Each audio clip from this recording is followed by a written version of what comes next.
Hello friends, कैसे हैं आप लोग। आशा करते हैं आप स्वस्थ होंगे, मस्त होंगे।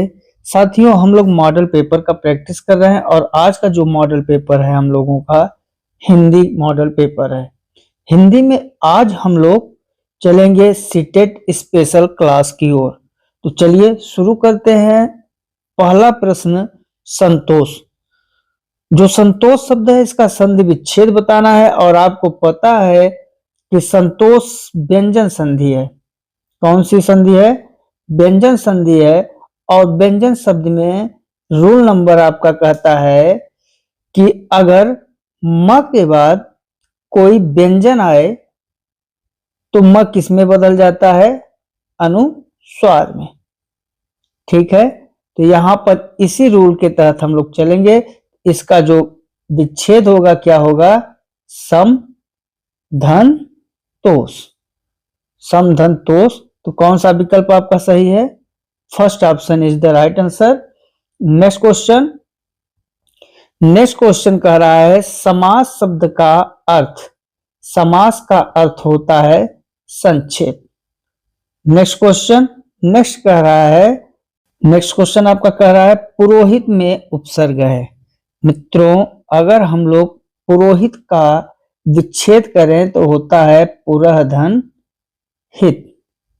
यह विसर्ग संधि का उदाहरण है और यहां से जो आपको उपसर्ग मिलता है क्या मिलता है? पुरह। और ये संस्कृत का उपसर्ग है। कौन सा ऑप्शन सही होगा? Second option is the right answer. Next question कह रहा है दोषहर्ता में प्रत्यय का चयन कीजिए। दोषहर्ता में कौन सा प्रत्यय है? दोषहर्ता में हर्ता प्रत्यय लगा हुआ है। नेक्स्ट, भुजंग का पर्यायवाची होता है। भुजंग किसे कहते हैं? सर्प को भुजंग कहते हैं। भुजंग का पर्यायवाची शब्द नहीं है तो सर्प को भुजंग कहते हैं, ब्याल को भी भुजंग कहते हैं, पन्नग को भी भुजंग कहते हैं। गरुड़ को भुजंग नहीं कहा जाता है। तो कौन सा पर्यायवाची नहीं है भुजंग का? गरुड़। तो कौन सा ऑप्शन सही होगा?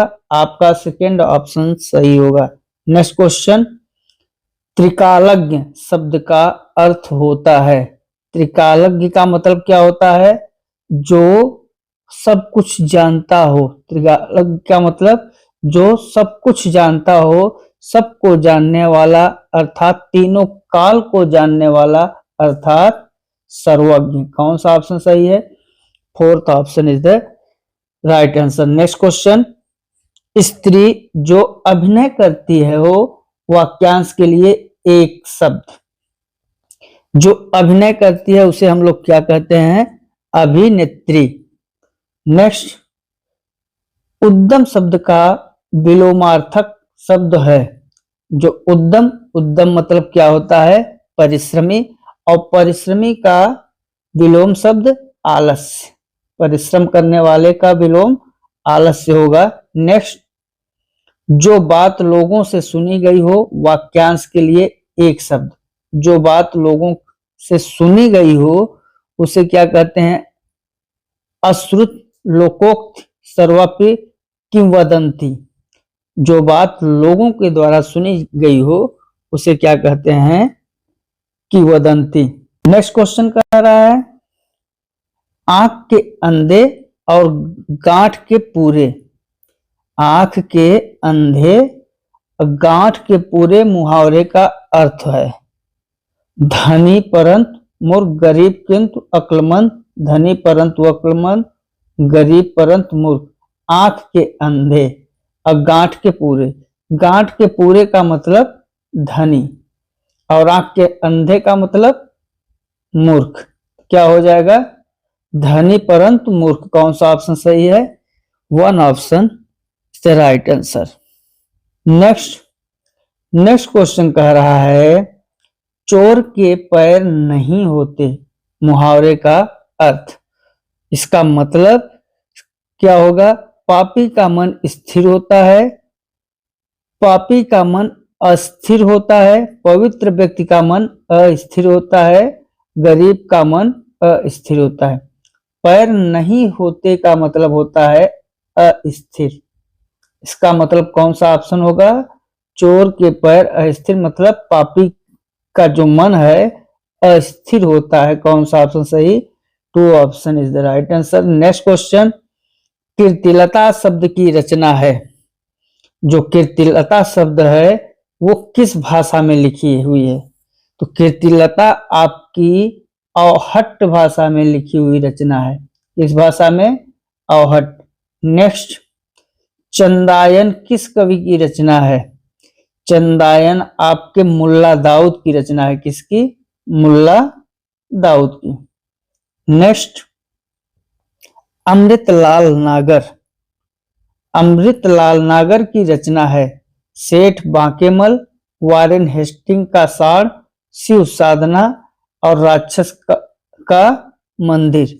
तो अमृतलाल नागर की जो रचना है कौन सी है?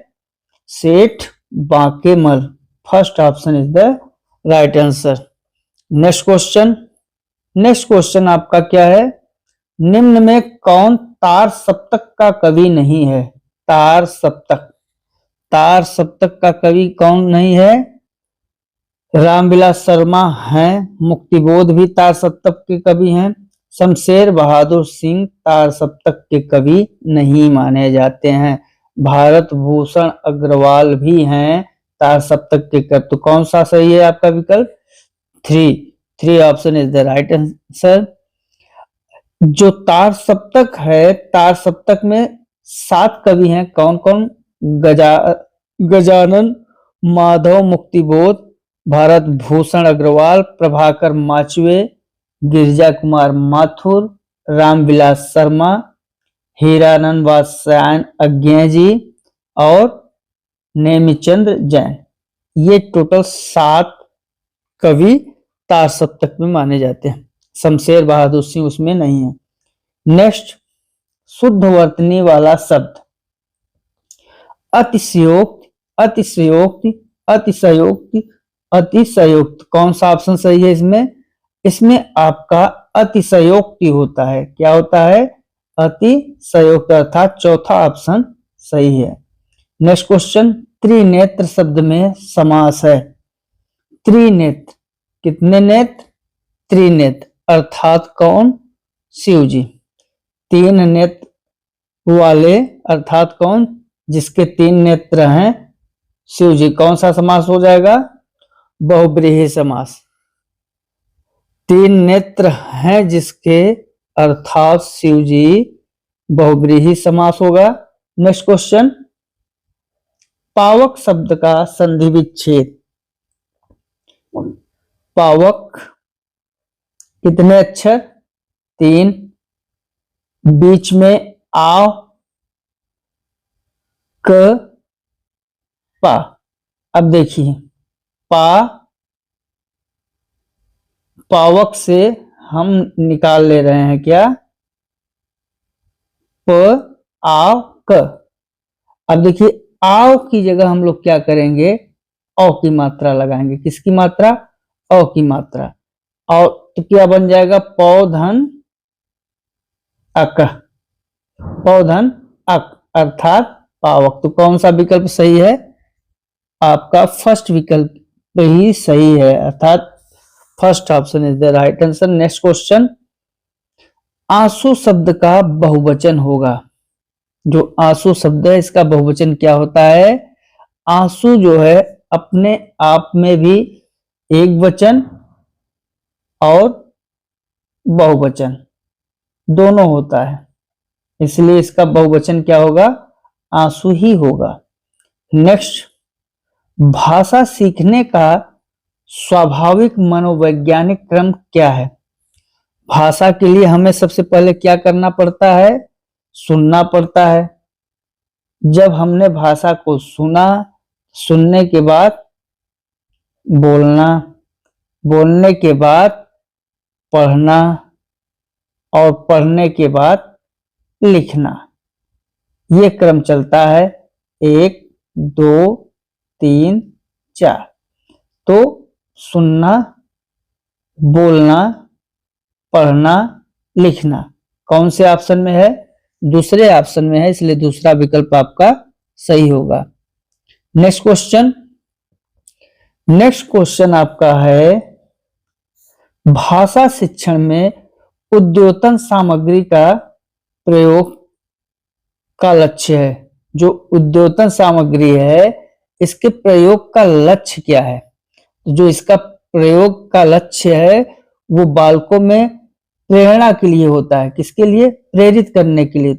स्पष्टता लाना, शिक्षक में स्पष्टता, कौन सा? बालकों के भाव में को प्रेरित करना। तो कौन सा विकल्प सही हो जाएगा? तीसरा विकल्प आपका सही हो जाएगा। नेक्स्ट क्वेश्चन, मातृभाषा शिक्षण का सिद्धांत निम्नलिखित में है। क्रियाशीलता का सिद्धांत, अभिप्रेरण का सिद्धांत, रुचि का सिद्धांत, ये सभी। बिल्कुल क्रियाशीलता, अभिप्रेरण, रुचि तीनों आते हैं इसमें। कौन सा ऑप्शन सही होगा? Option number 4। नेक्स्ट क्वेश्चन क्या कह रहा है? बाल साहित्य का प्रयोग। जो बाल साहित्य है उसका प्रयोग हम लोग किस लिए करते हैं? बच्चों को मुख्य पाठ्य सामग्री से विचलित करता है। बिल्कुल गलत। सौंदर्य बोध की क्षमता का विकास करता है। सही है। भाषा सीखने का एक सस्ता साधन है।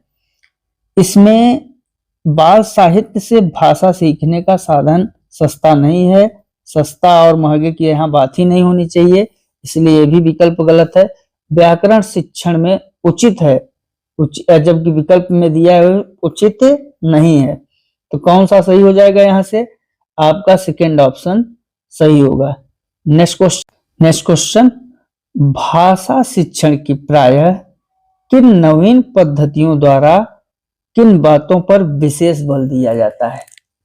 नवीन पद्धतियों द्वारा क्रियाशीलता, बालक की स्वतंत्रता, बालक की रुचि, इन तीनों पर विशेष बल दिया जाता है। तो यहां से कौन सा विकल्प सही हो जाएगा आपका?